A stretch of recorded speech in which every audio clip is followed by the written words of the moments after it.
Guys, ఈ video వచ్చేసి April 6 ఇవాళ 2025. ఈరోజు 6th డేట్. మా అన్న ఈరోజుకి వెళ్ళి 6 days అవుతుంది కుంభమేళకి వెళ్ళి. అంటే మా కార్ యాక్సిడెంట్ అయిందని మీ అందరూ తెలిసే ఉంటుంది కదా. తెలిసింది. మా అన్న కార్ యాక్సిడెంట్ అయింది. అయితే వాళ్ళు ఎంత 3 lakhs అయితే 80,000 ఇచ్చారు గైస్. 80,000లో మా అన్న ఇప్పుడు ఈరోజు ఏం చేసిండంట మా అన్న, మేము కాల్ చేస్తే చెప్పిండు ఏమైందన్న, ఎక్కడ వరకు వచ్చింది పని అంటే, ఇప్పుడే ఫాస్టింగ్ వదిలేసిన మా ఇంటికి వెళ్ళి ఇక్కడికి వెళ్ళేటప్పుడు రేపు వెళ్తానని ఈరోజు నైట్ నన్ను బ్రెడ్ ఇంకా ప్రియా పచ్చడి తీసుకురమ్మన్నాడు. 6 packets ప్రియా పచ్చడి తీసుకొచ్చిన, బ్రెడ్ తీసుకొచ్చిన. ఆ బ్రెడ్ ఇప్పటివరకు సాగదీస్తుండే 3 days. ఉట్టి బ్రెడ్ తింటున్నాడు, బనానాలు కొనుక్కున్నాడంట. అక్కడ బనానాలు తింటున్నాడు, బనానా బ్రెడ్ తింటున్నాడు. మరి ఏమైందనే పని అంటే, కార్ వరకు 7 వరకు వచ్చిందనే కారు. మరి అంటే కార్ అయితే ఏదైతే మెకానిక్ షెడ్లో పెట్టినారో ఆ గుద్దిన వాళ్ళు మెకానిక్ షాప్ వాళ్ళు ఏమంటున్నారంటే, ఆ సామాన్కి ఎక్కువ రేట్ చెప్తున్నారంట. మా అన్న అక్కడ తెలియని ప్లేసు అటు ఇటు తిరుగుతున్నానంట. వాళ్ళు చెప్పిన పార్ట్స్ ఏవైతే ఉంటాయో కార్వి, వాళ్ళు ఏం చేస్తున్నారు, మా అన్న ఒక్కొక్కటి తెప్పించుకుంటున్నాడంట. ఒక్కొక్కటి రాసుకొని నడుచుకుంటా అక్కడ ఇక్కడ తిరుగుతున్నాడంట. ఇక ఈరోజు కొన్ని సామాన్లు వాడు చెప్పినవి తెచ్చిండంట కార్వి. కారు మెకానిక్స్ చెప్తే ఏ సామాన్లు అయితే లేవో ఆ సామాన్లు తెచ్చినాడంట. ఇంకా రేపు నుంచి పని స్టార్ట్ చేస్తారు అన్నాడు మా అన్న అయితే. ఇక చూడాలి 7 వరకు వచ్చిందో, మరి ఎట్లా ఏమైంది, కారు ఎప్పటి వరకు అవుతుందో గ్యారంటీ లేదు. మా అన్నని అడిగిన, మరి ఏం తిన్నావు అన్న అంటే, చాలా బాధ అనిపించింది. మధ్యాహ్నము ఇక్కడ మన హైదరాబాద్లో కేసీఆర్ భోజనము అని ఉంటుంది కదా, 5 rupees. అక్కడ 3 rupeesది భోజనం చేసిండంట. నిజంగా మేము మిడిల్ క్లాస్ వాళ్ళం, చాలా మిడిల్ క్లాస్ వాళ్ళం. మా పరిస్థితులు ఎట్లుంటాయంటే, చూడ్డానికి అరే వీళ్ళకేం రా అన్నట్టు అనిపిస్తుంది, కానీ చాలా దెబ్బతిన్నాం బతుకులమై. ఇప్పుడు ఈ చిన్న కారుకి ఇప్పుడు మాకు 5 లక్షలు అనేది మీ అందరికి అనిపించుండొచ్చు.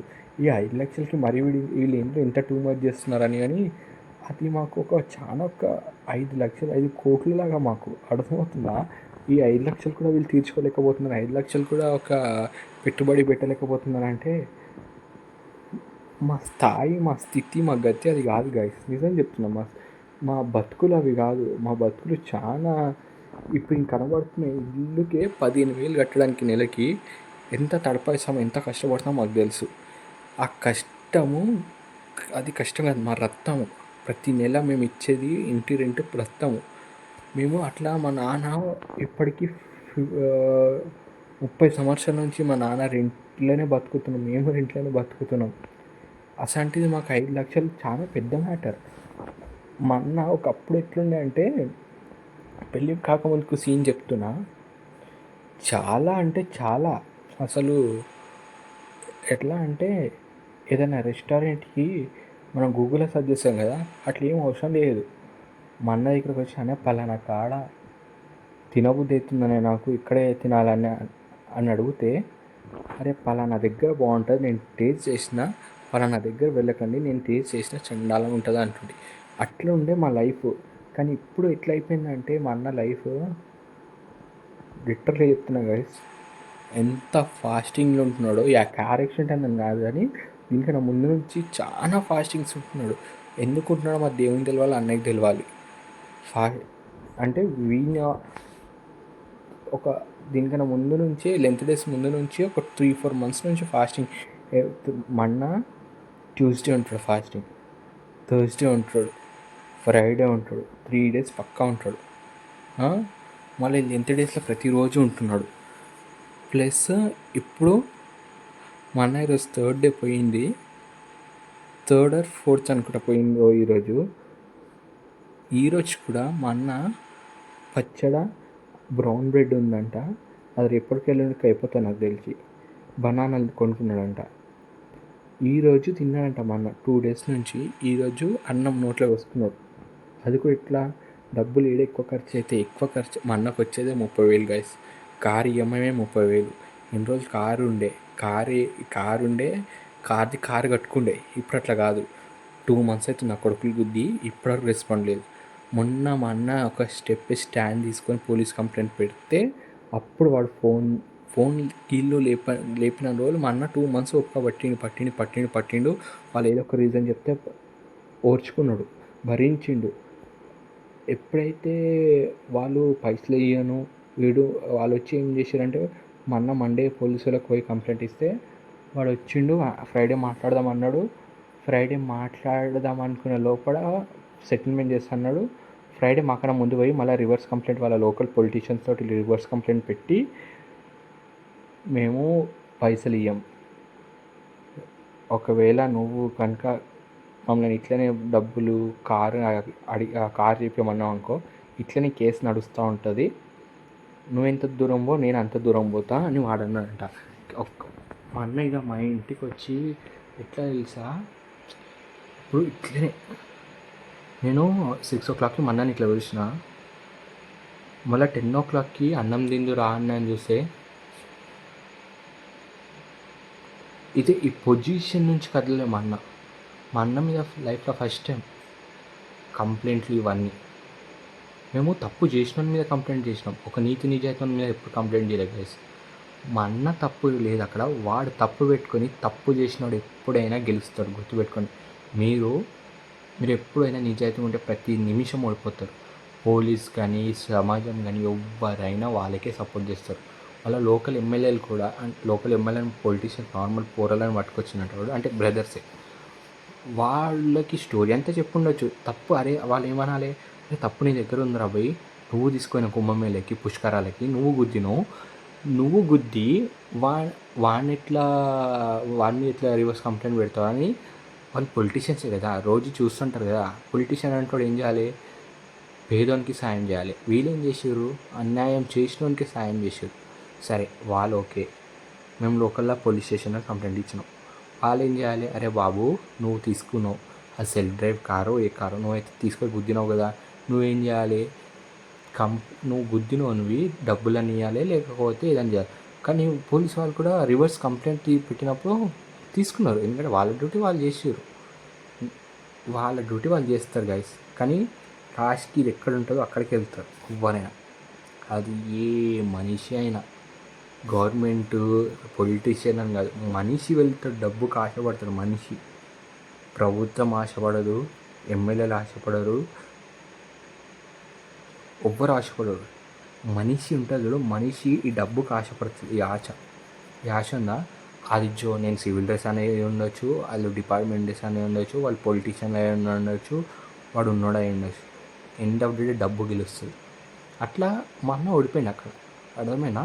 మా అన్న వచ్చి ఇట్లనే ఉంటే మా చిన్న మాకు ఒక్కొక్క నిమిషం భయమై, మా అన్న రూమ్లోకి వెళ్ళి రావట్లేదు. ఏంది ఇట్లా, మాకు మా అన్న ఏంటంటే ఒక్కరిని అరే తురి అన్నాడు, ఒకరిని హట్ చేయడు, ఒకరిని అస్సలకి హట్ చేయడు. ఎందుకంటే మా అన్న ఎవరి పాపం వాళ్ళే, దేవుడు చూసుకుంటాడు. నేను ఎవరిని చెడు చేయట్లేదు, నాకు ఎవ్వరు చెడు చేయడు కదా, నేను ఎందుకు వాళ్ళని అనాలి ఒక మాట అని ఒక మైండ్ ఆఫ్ థాట్ మా అన్నది ఉంటుంది. అసంటి మా అన్న మీద వాడు పోలీస్ కంప్లైంట్ పెడితే మా అన్న ఎంత బాధపడ్డాడో మాకు తెలుసు. పోలీస్ కంప్లైంట్ పెట్టిన 2 రోజుల వరకు మా అన్న మనిషిలా లేడు. ప్రతి నిమిషం కాపాడుకున్నాం మా అన్న, లిటరల్గా చెప్తున్నా, నిద్రపోడు, ఇట్లనే ఆలోచిస్తాడు. మా అన్నకి పెళ్ళి అయింది, మా వదిన అక్కడ కన్సీవ్ అయి ఉంది. మా అన్నకి ఏమైనా పిచ్చి వచ్చిన చిన్నదానికి మా ఫాదర్ తిడితే కూడా, ఎందుకని ఎంతసేపు అయింది, ఇడిగిపోయినా లేట్ అయింది ఏంది, కోడలు ఇంట్లో మా వద్దని మా డాడీ కోడలు మమ్మీ అని పిలుస్తాడు. మమ్మీ ఒక్కతో నువ్వు ఏడిపోయినావు అది ఇది అని పిలుస్తా. ఏమైనా గద్దరిస్తే సోఫాలకి వెళ్ళి ఇక్కడ కూర్చుంటాడు మన, ఇక్కడికి వెళ్ళేసి డైరెక్ట్ రూమ్లోకి పోయి ఏం చేయడు, ఎవ్వరిని ఒక మాట అన్నాడు, ఏమన్నాడు. అన్నం తినకుండా ఒక 2-3 days అటుంటాడు, ఎవ్వరితో మాట్లాడు, ఆయన మూడ్ సెటిల్ అయ్యే వరకు. అట్లాంటి వ్యక్తి మా అన్న. అట్లాంటి వ్యక్తి మీద పోలీస్ కంప్లైంట్ పెడితే ఎంత బాధ అనిపిస్తుంది చెప్పండి. ఎంత లోపల గుండె వలిగిపోయి ఉంటుంది. మా అన్న పోలీస్ కంప్లైంట్ ఉంది. సరే మీరు అన్న ఉండొచ్చు, మీ అన్న పెట్టలేదు 60 వాళ్ళ మీద ఏడుస్తున్నావు ఎందుకని. మా అన్న పెట్టిండు. ఇప్పుడు మీ కారు ఉంది గైస్, మీ కారు గుద్దితే మీ కారు సెల్ఫ్ డ్రైవ్కి ఇచ్చినారో దేనికో ఇచ్చారు, ఒక మనిషికి అయితే మీ కారు ఇచ్చారు, మీ సొంత బోన్ కానీ ఓన్కైనా కానీ కారు ఇచ్చారు. కారు ఇచ్చినప్పుడు నువ్వు పువ్వులో పెట్టుకొని ఇచ్చినావు, నువ్వేం చేసినావు? నువ్వు పువ్వులో పెట్టుకొని నాకు ఇస్తే నేను ఏం చేయాలి? పువ్వులన్నీ దులిపేసి మట్టి పోసి ఇచ్చిన నీకు, అర్థమైందా? నేను మట్టి పోసి ఇచ్చి, సరే నువ్వు మట్టి క్లీన్ చేసుకుంటున్నావు, స్క్రాచ్లు అనేది ఉంటాయి కదా, మట్టి రాళ్ళు పడుతుంటే అన్నీ, అరే ఏంద్రా బాబు నువ్వు నేను పూలలో పెట్టిస్తే నువ్వు మట్టి పోసి ఇచ్చినావు అని అడగవా? అట్లా అన్న అట్లనే అడిగింది. గుద్దినావు కదా బాబు, నీకేమైనా అయిందా?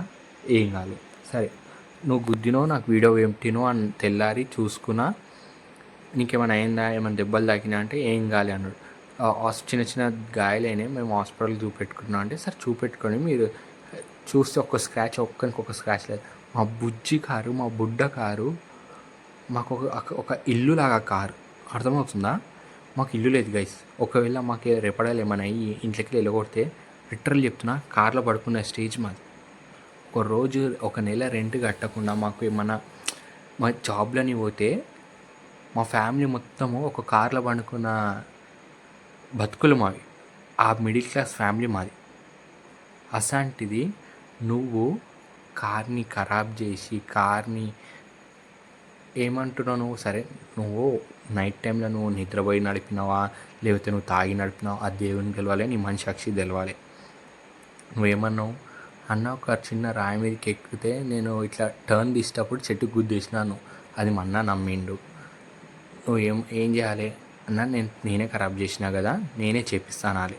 నువ్వు ఏం చేసినావు అంటే, వాడు ఏం చేసినట్టే గైస్, నేను ఎందుకు చేపిస్తా, నేను రెంట్కి తీసుకున్న కారు, చేపించుకో, ఇన్సూరెన్స్ ఉంది కదా అంటే, మా అన్న అన్నాడు, నాన్న నువ్వు పొద్దు నుంచి నీకు ఏమైనా అయిందేమో అనుకుని నేను ఇక్కడ ఇన్సూరెన్స్కి దాని తిరిగినా, నువ్వు మస్తు ఎక్కువ వేసేస్తున్నావు అంటే, వాళ్ళు ఎంతమంది నలుగురు పోయినారో వాళ్ళందరూ రివర్స్ అయ్యారు.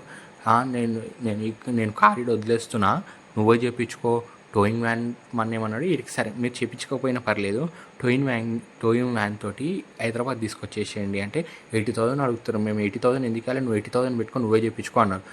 ఇట్లా చేసి చాలా పెద్ద కన్వర్జేషన్ అయినాక మా అన్నకి చెప్పారు, అన్న ఇక్కడ మెకానిక్ షాప్లో పెడుతున్నాము కారు అంటే, సరే పెట్టినాక మీరు చేపిస్తారు కదంటే, చేపిస్తామన్నా, హైదరాబాద్ రాగానే చేపిస్తామన్నా, నాంపల్లికి రాగానే చేపిస్తామన్నా. 1 month అయింది, సారీ 10 days అయింది, 20 days అయింది, 30 days అయింది, 1 month అయింది, 40 days అయింది, 50 days అయింది, 2 months వరకు అయింది. ఈఎంఐ కూడా తిరుగుతూ ఉన్నాడు. మా అన్న దగ్గర ఈఎంఐ డబ్బులు కూడా లేదు. కార్దికే వెళ్తుంటాయి. కారు వచ్చిన రోజులు ఈఎంఐ కార్కి వెళ్తుంటే చిన్న చిన్న డ్యామేజ్లు అయితే చిన్న చిన్న డ్యామేజ్లు చేయించుకుంటుంటే మా అన్న మళ్ళీ కార్ సర్వీసింగ్కి టైం సర్వీసింగ్ చేపిస్తుంటే రూపాయి తినకపోతుండే గైస్. మా అన్న జీతం మీద బతుకుతుంటే కానీ కార్కి ఇప్పటివరకు 1.5 సంవత్సరం అవుతుంది మన కారు కొని, వచ్చిన ₹1 తినకపోతుండే, నోట్లో ముద్ద పెట్టుకోపోతుండే మా అన్న కార్ పైసలు. ఎట్లా అంటే దాని సంబంధం దానికి అవుతుంటే ఎక్స్ట్రా పెట్టాల్సి వస్తుంటే కార్కి. అట్లా మా అన్న పెడుతుంటే ఇట్లా అయింది. ఈ సిచ్యువేషన్లో వాడు వచ్చిండు, గుద్దిండు, పోయిండు, కథం ఫోన్ లేపుతలేడు. అటు ఇటు చూసి వాళ్ళ ఫ్రెండ్ గాడు ఎవడైతే పక్కన ఉన్నాడో, అరే ఆయన ఫోన్ లేపుతలేడు, వాళ్ళ పేరెంట్స్ నెంబర్ అంటే వాడు ఫోన్ స్విచ్ ఆఫ్ చేసుకొని మానేసిండు. ఫోన్ స్విచ్ ఆఫ్ చేసుకుంటూ లేపుతలేడు. మా అన్న ఏం చేసిండు, పోలీస్ స్టేషన్ పోయి కంప్లైంట్ ఇస్తే ఆయన పోలీస్ ఫోన్ చేసి ఇట్లా కారు గుద్దినట అంటే మండే వచ్చిండు. సరే వాడు వచ్చి ఏమన్నాడు, గుద్దినోడు నేను ఫ్రైడే మాట్లాడతా, ఫ్రైడే తీసుకొని వస్తా డబ్బులు అన్నాడు. వాళ్ళ పొలిటీషియన్స్ని పట్టుకొచ్చి మా అన్న మీద రివర్స్ కేసు వేసిండు. ఇదంతా ఎందుకు చెప్పండి? నువ్వు ఒకరి వస్తువు, నీకు అవకాత్ మించిన వస్తువు తీసుకోపోతున్నావు అంటే ఫస్ట్ నీకు మైండ్లో ఒకటి ఉండాలి, నా అవకాత్, నా బతుకు మించి నేను ఒక వస్తువుని తీసుకోపోతున్నా, రేపడేలా దానికి ఏమైనా అయితే, నా చేతికి రాగానే దానికి ఏమైనా అయితే పెట్టే అంత కెపాసిటీ నాకుంటేనే, మీకు గుర్తుపెట్టుకోండి మీరందరూ, నాకుంటేనే తీసుకోవాలి. ఇప్పుడు నువ్వు ఒకటి బండి తీసుకున్నావు గైస్ మీ ఫ్రెండ్ గారి దగ్గర నుంచి, నువ్వు గల్లీలో పోతావు, హైవే మీద పోతావు, ఆ సంబంధం లేదు, నీకు పని ఉంది, నువ్వు తీసుకున్నావు. నువ్వు ఎట్లుండాలంటే అది ఏమైనా అయితే నేను పెట్టుకున్నంత దమ్ము నాకుంటేనే నువ్వు తీసుకోవాలి. లేకపోతే నీకు ట్రాన్స్పోర్టేషన్ ఉంది, బస్సులు ఉన్నాయి, ట్రైన్లు ఉన్నాయి, నువ్వు అంత బలిసిన అయితే ఎయిర్పోర్ట్లు ఉన్నాయి, అట్లా పోవాలి. కానీ నీ ఇష్టంకైనా నువ్వు తీసుకుపోయింది. నీ ఇష్టంకి నువ్వు తీసుకుపోయినప్పుడు నువ్వు ఏం చేయాలి? ఏమైనా అయితే బాధ్యతలో నువ్వే. అట్లా కాకుండా తప్పు చేసి తప్పు ఎదుటోని మీద నూకడం చాలా తప్పు. అది ఇప్పుడైనా రేపటికైనా నీకు పక్క చుట్టుకుంటుంది. అది గుర్తుపెట్టుకుని పక్క చుట్టుకుంటుంది. అది చుట్టుకున్న నాడు నీకు తెలిసేస్తుంది ఒక రోజు మోసం చేసిన ఆ మోసం నాకు జరిగింది అని. ఆ రోజు వరకు నేను వెయిట్ చేస్తున్నా. అది మాత్రం ఆ దేవుడు ఉంటే నీకు తగిన శిక్ష ఇవ్వకపోతే నన్ను అడుగు. ఇవన్నీ కాదు గైస్, నేను ఒకటే చెప్తున్నా. మీరు బిజినెస్ స్టార్ట్ చేస్తే మేము తెలియక స్టార్ట్ చేసినాం. ఎందుకంటే మేము 30 సంవత్సరాల నుంచి రెంట్ ఇంట్లో బతుకుతున్నాం మేము. మా బతుకులేందో మాకు తెలుసు.